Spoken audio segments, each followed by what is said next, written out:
Hi, this is Father Burt from Trinity Portland, and thank you for joining us for our Stations of the Cross.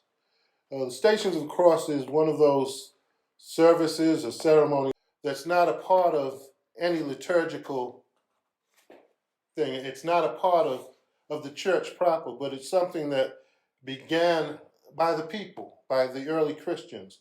It first began by Mary, the mother of Jesus, as she set up stones to mark where Jesus had been. And then with the early Christians, they often did pilgrimages to Jerusalem, and they would follow the steps of Jesus. And eventually it became something that was recognized by the church. And now we celebrate or recognize the stations of the church. And we go through 14 stations of the cross. 8 of those stations, only 8 of them can really be traced to Scripture. And the other 6 are they're scriptural but not found in Scripture itself, but are logical emanations from Scripture. So it's a time for us to sort of be contemplative and to meditate as we walk with Jesus on his final day, as we go from his being condemned to his being laid in the tomb. And on each of those stations, there are prayers, and it offers us a time to simply meditate and to reflect upon the sacrifice Jesus has made for each of us.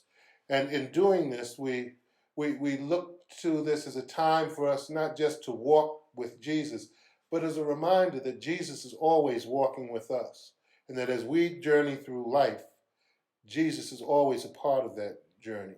So today or this evening, as you're going through the stations of the cross, please take some time to reflect on what Jesus' sacrifice meant for each of us, and how do we best honor that sacrifice. Thank you for joining us, and God's blessings be with you during the Easter season as it begins this Sunday. Thank you for joining us. May you find a time for prayer, a time for reflection, and a time for spiritual renewal as you go through the stations of the cross, either individually or with a group. Thank you again. Station 1. Jesus is condemned to die.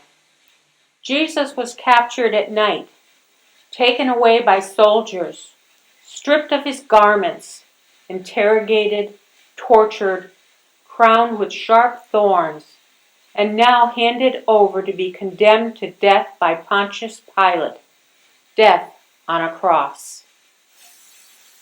Jesus is condemned unjustly by those who did not understand him, and by those who were frightened of what he did and said. Perhaps they sensed that this man could make a difference, that he could turn their world upside down. We continue to condemn people unjustly today. People are condemned because of the color of their skin, their gender, their beliefs, because they are born with a disability, because they don't conform to our way of thinking. The list is endless. There are also the people who have been justly condemned, who have been found guilty, served their sentence, and asked for forgiveness. Does our society really forgive, really believe that people can change, or do we continue to condemn them over and over again? Station 2. Jesus takes up his cross.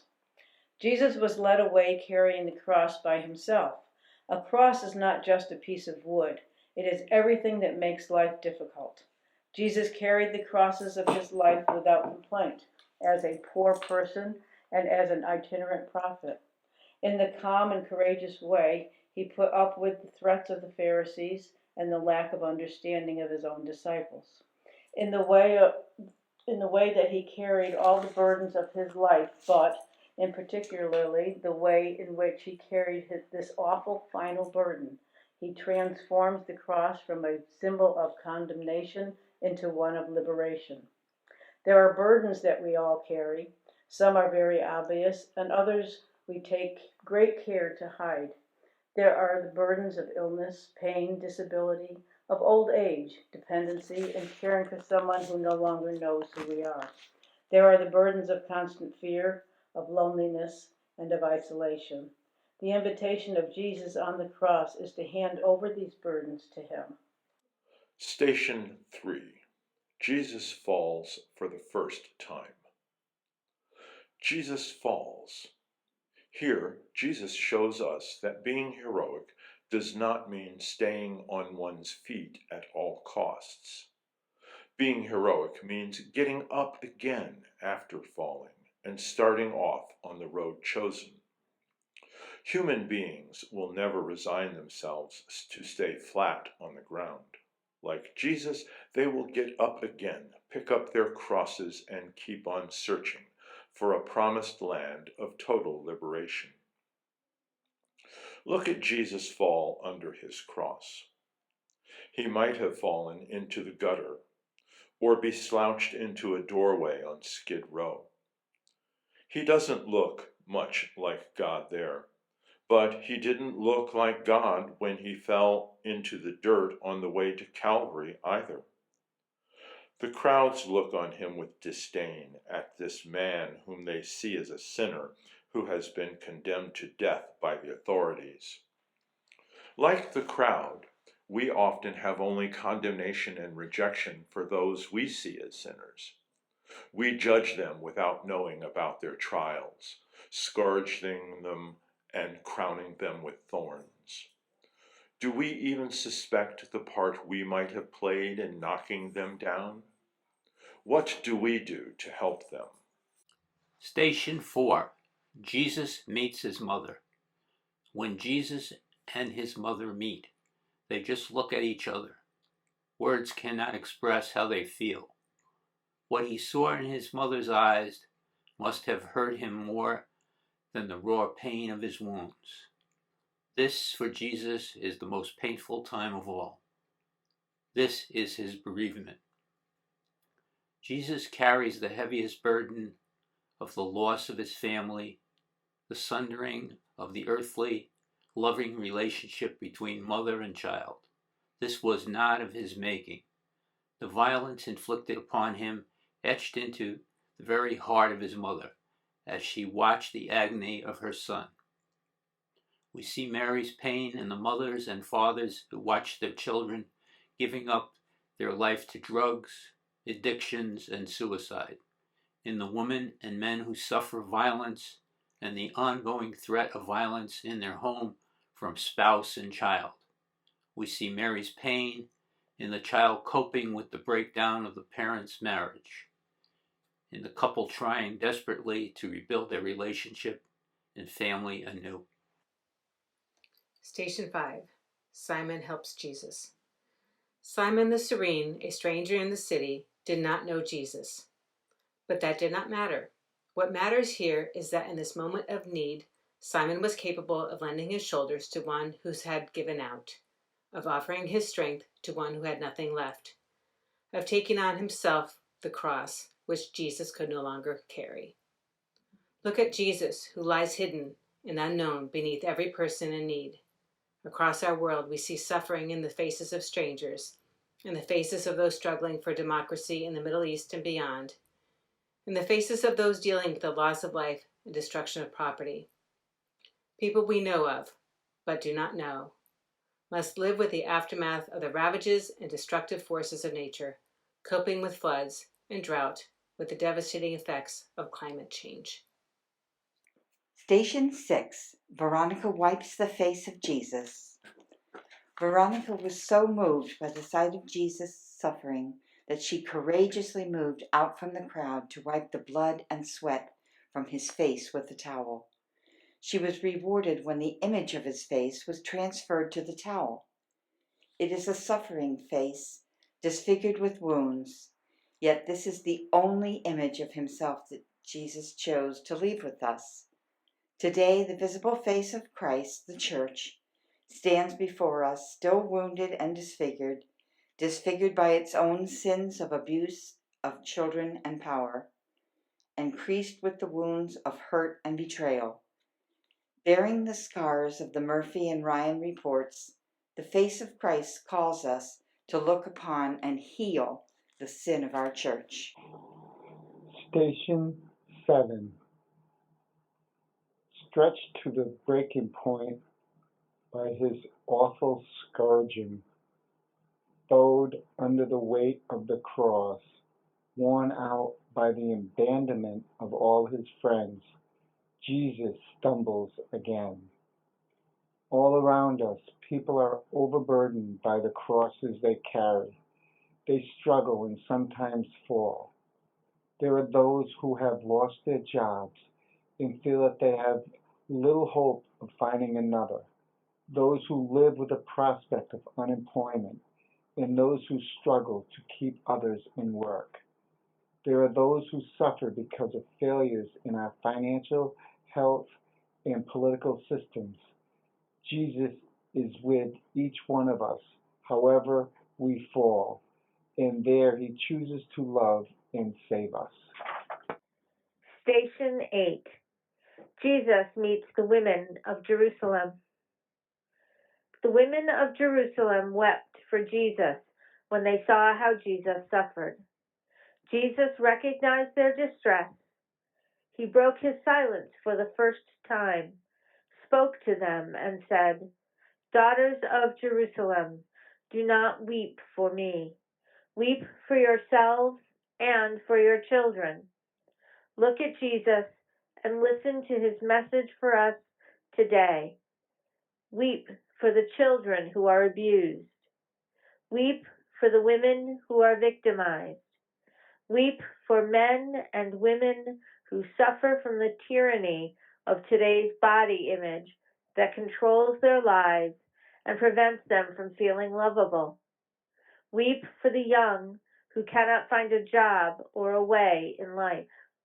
Weep for the old who are forgotten. Weep for people who starve in the shadow of abundance. Weep for people who are homeless, in exile, or seeking refuge. Weep for them. Station 9. Jesus falls for a third time. Jesus falls for a third time, broken and exhausted, physically and emotionally. Lying on the ground, Jesus must decide. Does he get up once more, or does he just stop and give up? We see him rise again, and with all his power, he continues on his journey. Jesus shows us that we can go on, even if nobody else thinks that it is possible. Many in our world today feel that they are at the moment of final falling, that their burden is too much to carry. They cannot bear any more. Crushed by the weight of their cross, they feel unable to get up, unable to go on. Some may look for relief in addiction. Some may look for escape through suicide. In Jesus, we find our hope and our encouragement. The third fall of Jesus reminds us that even in our moment of complete helplessness or our experiences of depression, in our own Calvary, we can stand up again. Jesus is with us, and Jesus is our strength. Station 10. Jesus is stripped of his clothing. As the clothes were ripped from Jesus, he was stripped of his dignity in front of a irreverent mob. Jesus sacrifices everything. He holds nothing of himself back. Here, on the threshold of death, even more intensely than during his lifetime, he is a being for others. He surrenders everything in order to ransom all. Look at Jesus and the absolute indignity inflicted upon him by society. Jesus continues to be stripped of his dignity, and those who have their good name taken from them, and the intimate details of their lives exposed through the media. Society takes on the role of judge and jury as we curiously devour the details. Jesus is stripped again when men, women, and children are portrayed as objects in a pornographic manner in magazines, DVDs, on television, and on the internet. Station 11. Jesus is nailed to the cross. Huge iron nails are hammered through his wrists and through his ankles. Iron through human flesh. The flesh must yield. There is no defense. Jesus, nailed to the cross, cannot move.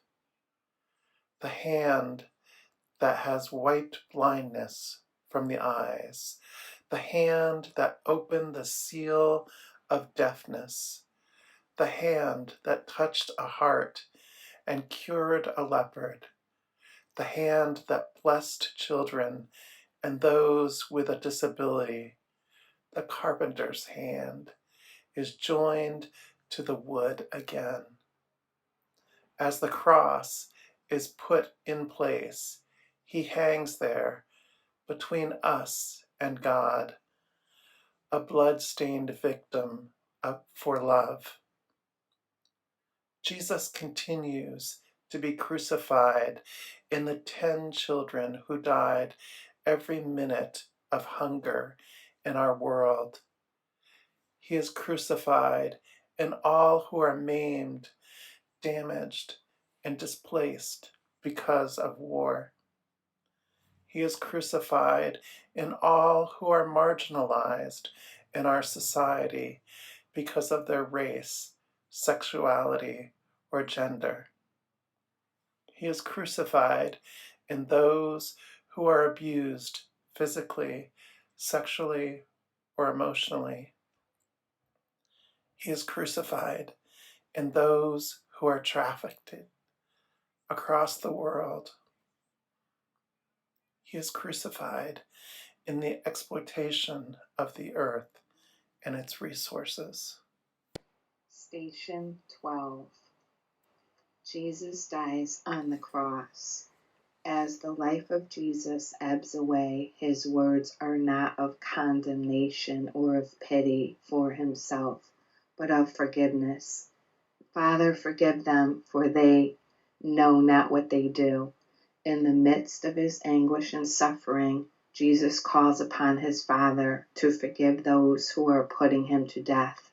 This is the real challenge of the cross. Forgiveness, even of those who hurt us most. There is much to seek forgiveness for in our world today. Hunger, poverty, violence, abuse, war, neglect, corruption. The list seems endless. Each one of us praying these stations could continue the list on our own behalf, and indeed on behalf of those who have hurt us. As Jesus dies on Calvary, he challenges us to love our enemies, to let go of hurt, to ask for forgiveness. And when we cannot find it in our hearts to forgive, to ask God to do it for us. Father, forgive them, for they know not what they do. Station 13. Jesus is taken down from the cross. Now Mary takes the broken body of her son in her arms. In her grief, she remembers the words of her son over the bread, "This is my body broken for you," and over the wine, "This is my blood poured out for you." She remembers that little baby in Bethlehem, worshipped by shepherds and kings. She remembers the days when the crowds followed him, and she is full of sorrow. Mary's grief is our grief too. As Mary cradles the lifeless body of her son and offers him back to the Father, she stands with all parents who have held their children close to them in death, those lost through accidents or acts of violence, those who have died by suicide, those who have died suddenly or after illness. Mary grieves with all who sorrow for loved ones, parents, siblings, family members, friends. Station 14. Jesus is laid in the tomb. That night his body lay in the dark earth of the world, a seed dying in the winter of all spirits. All those who had loved him felt emptied and exhausted. There seemed no longer any sense or purpose in anything, but at least no more harm could come to him. They closed the tomb and left. There are times when we are overcome by the darkness of the tomb, by the countless deaths that we experience each day. But the answer to all our grieving and despair lies in this place. The world is now the tabernacle of God. The grain of wheat sown in darkness and in death has indeed yielded a rich harvest. Our presence here gives witness to that. Jesus' death was not in vain. Station 15. Jesus is raised from the dead. A reading from Matthew. A large stone had been rolled across the entrance of the tomb and seals put on the stone. He is not dead. Where does resurrection begin? It begins with the empty tomb, with the women who come and go again, puzzled and perplexed, and wonder at the angel's message.